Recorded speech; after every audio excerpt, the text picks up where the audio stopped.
सब आपको संभालना है। तो भांडा में हाथों में आग लगा है देवी। सुनो, हम पूरी तो नहीं चलिए। वो मैं कर दूंगी, तुम बस यहाँ संभालो। एक काम करती हूँ, लेते भी ले जाती हूँ।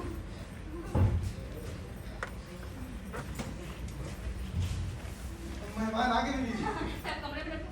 सुनो, दूसरे कमरे में। दादाजी नमस्ते। जीती रहो बेटे, जीती रहो। कैसे हैं आप? अच्छा हूँ। इधर तो बड़ी हो गई हो। आप दोनों पानी में कोई दिक्कत तो नहीं हुई? नहीं, दिक्कत तो नहीं हुई, लेकिन रीता के माथे में बहुत दर्द है। हाँ, दीदी, आपके पास सर दर्द की कोई दवा है? मुझे दे दीजिए, मैं खा के सो जाऊंगी। हाँ। चलो तुम मेरा कम। ये है आजकल की लड़कियाँ। अरे हमारे जमाने में सर दर्द क्या होता है हमें पता ही नहीं था।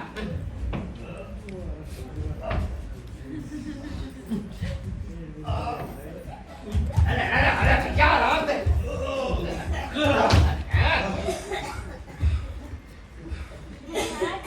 जरा संभाल के अंदर कमरे में ले जाइए सामान। इतने पत्थर भर के लाए इसमें। तमीज। सरकारी ट्रेन से आए हैं क्या आप? हाँ, अरे बड़ी भीड़ थी ट्रेन में। ये देखो मेरी छड़ी भी टूट गई और टैक्सी वाले ने भी पूरे 50 रुपए ले लिए।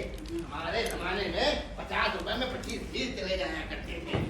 वो क्या है ना दादाजी, हमारी कार ना मरम्मत के लिए गैराज गई हुई है, अच्छा। वरना आपको कोई दिक्कत ना होती। हाँ, घर तो तुमने बहुत अच्छा सजाया है और चीजें भी बड़ी सुंदर हैं। हाँ, ये सारी चीजें ना हमारे दोस्तों ने हमारी शादी में उपहार में दिए थे। अच्छा, और तुम्हारा मुन्ना कैसा है? वो बहुत अच्छा है। और तुम्हारे पति?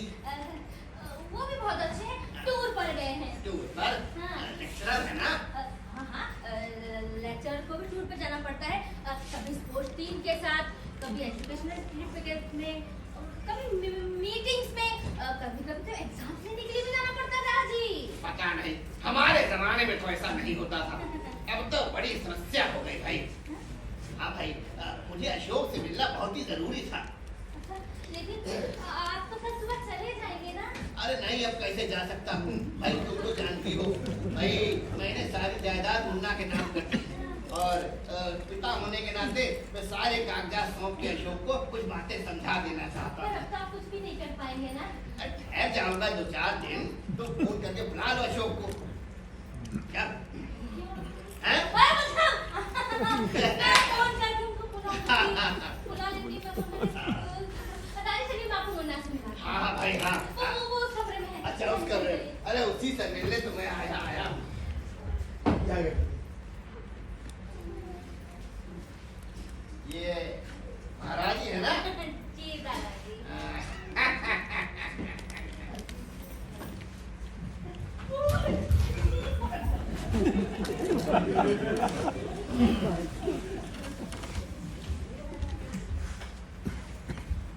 अशोक जी, अरे अशोक जी, सुना आपने?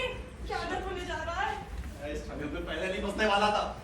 दीदी मेरी जुगना करा दे, वही कम है। अरे ये सब छोड़िए, बताइए करना क्या है? करना क्या है? उसने फंसाया है तो वही निकालेगी भी। हाँ हाँ, तो उसके पास जितना दिमाग है वो निकाल लेगी। हाँ, आप क्या करेंगे अब? क्या करेंगे? ये ना हमेशा यही करती है, हमेशा यही करती है। पहले खुद तो फंसा देती है मुझे, और खुद निकाल लेती है, और मुझे फंसा देती है और जगह मेरी होती है। आपको मालूम है, हम लोग जहाँ पहले रहते थे वहाँ पे इसने अपनी शेखी बखाने के लिए क्या किया? इसने बोला कि मैं कहीं का राजकुमार हूँ और किसी राजकरण के अज्ञातवास के कारण छुप के रह रहा हूँ। और अब ये बात समझ गई, सब मुझे महाराजा महाराजा कहके बुलाते हैं। ये तो अच्छा हुआ कि पुलिस तक बात नहीं पहुंची, वरना पुलिस मुझे पकड़ के ले जाती। मुझे पक्का यकीन है कि एक दिन ऐसा आएगा मुझे पुलिस पकड़ के ले जाएगी। बताओ, पहले लोग मुझे महाराजा कहते थे और अब महाराज। अशोक, आप क्या करेंगे? मेरी मानो, एक काम करो। जल्दी कहिए, मेरा दिमाग काम नहीं कर रहा। अरे तो बहुत अच्छी बात है, उसको रेस्ट करो। हाँ हाँ, ठीक है, जल्दी बोलिए। अरे यहाँ दादाजी को जाके साफ साफ कह दो। साफ साफ? अरे नहीं, दादाजी को पता चल जाएगा कि हम उनसे झूठ बोल रहे हैं तो वो चले जाएंगे। अपने मुन्ना के भाग्य से दादाजी खुद चल कर आए हैं और फिर काहे की स्टेट है?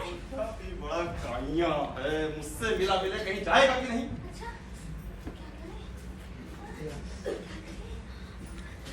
हाँ, ऐसा करिए, आप अपना भेष बदल लीजिए, मुझे लगाकर बाहर से आइए और कहिए शीला, आज मेरी ट्रेन छूट गई।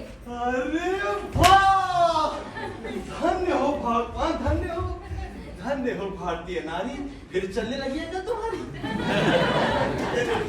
तो वैसे तुम्हारी उस तरकीब से निकलना मुश्किल हो रहा है और तुम मुझे दूसरी तरकीब में डाल रही हो। ओहो, क्यों गुस्सा होते हैं? ये तो मैं आपको मुन्ना के लिए कर रही हूँ ना। क्या मुन्ना के भाग्य को नहीं चाहते? जरूर चाहता हूँ भाग्यवान, पर जैसा तुम चाह रही हो वैसा नहीं। ये बुढ़ा ना मुझे तुरंत पहचान जाएगा कि मुझे निकाल के ला गया, कहेगा कौन सी स्टाइल रखी है तुमने, जल्दी मुझे होगा नहीं। तो फिर क्या करें? मैं बताऊं, हाँ? मैं खाना खा लेते हूँ, बहुत भूख लगी है और भूखे पेट तो दिमाग भी काम नहीं चलता। ये तो तुम सही कह रही हो, तुमने भी सुबह से कुछ नहीं खाया। सुनिए, ऐसा करिए, थालियां लगा दीजिए। ऐसा तो खाएगी नहीं, वो तो सो रही है, तो उसे 3 थालियां लगाइएगा। और मैं आप हमारे साथ कैसे खा सकते हैं? आप पंचू के साथ रसोई में खाइएगा। और साथ रसोई में हाँ। ठीक है, भूख तो बहुत देर लगी है, मैं खा ही देता हूँ। क्या करूं? अब क्या सोच रही हो तुम? कुछ तो सोचना ही है शोभा। दादाजी को अशोक की जरूरत सिर्फ माफी मांग के कागजात देने के हैं, बस।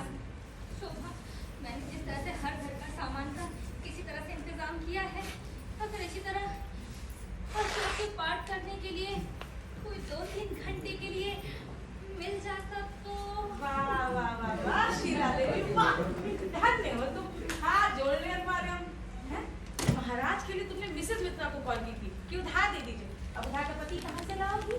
हाँ, ये सुन की होते तो मैं 2-4 घंटे के लिए उन्हें तुम्हारा पति बना देती, पर अब कोई तो होगा ना शोभा, सोचो ना।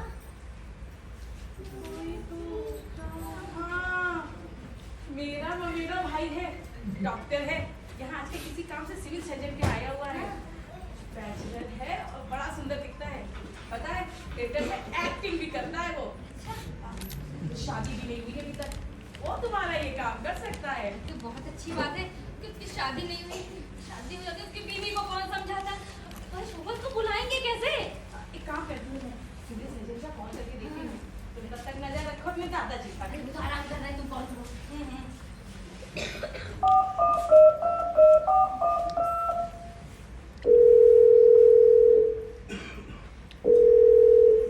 हेलो हेलो, डॉक्टर नरेश है?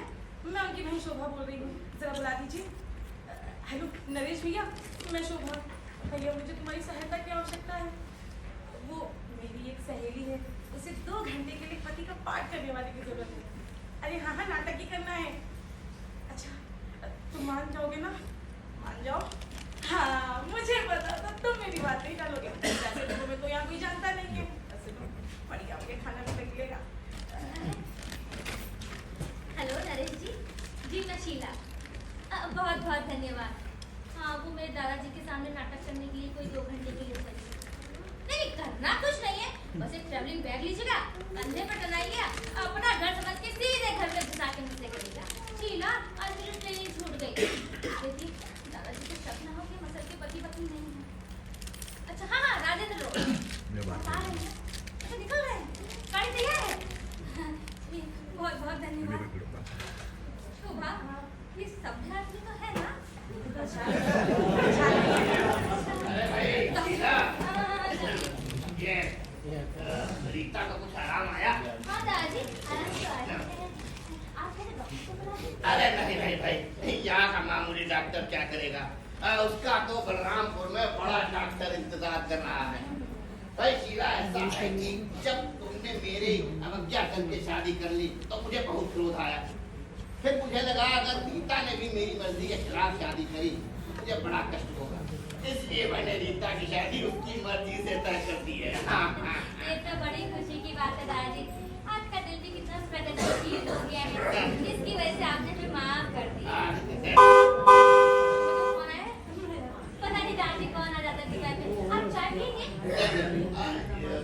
शीला बेटा, जी। मुझे वो सोने की चेन मैंने तुम्हें पार्सल करी थी, वो मुन्ना को भी गई थी ना? हाँ, बिल्कुल बिल्कुल मिल गई थी।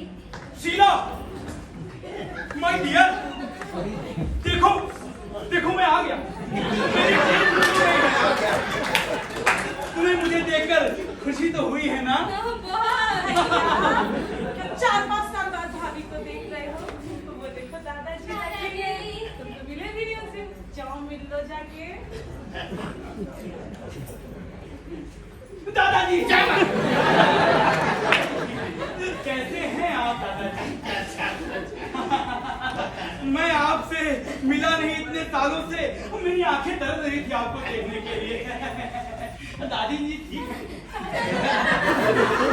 स्वर्ग से काट दिया।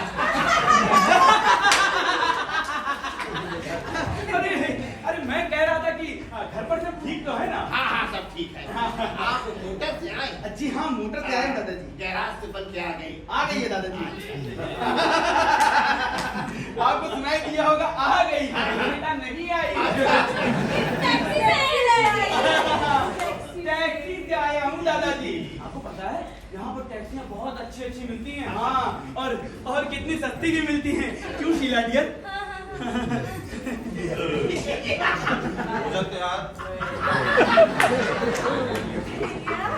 पहले चल के कपड़े बदल दो। हाँ, हाँ। मैं खाना लगाती हूँ। हाँ कपड़े बदल लेंगे। तुम भी चल रही हो ना शीला डियर? आप जाइए आप जाइए। आप जाइए। अरे बिना तुम्हारे मैं कहीं जाऊंगा ही नहीं। पहले से दूसरा। महाराज है? महाराज महाराज जी सुनो, मेरा बैग और मेरा कोट मेरे कमरे में पहुंचा देना। चलो शीला डियर।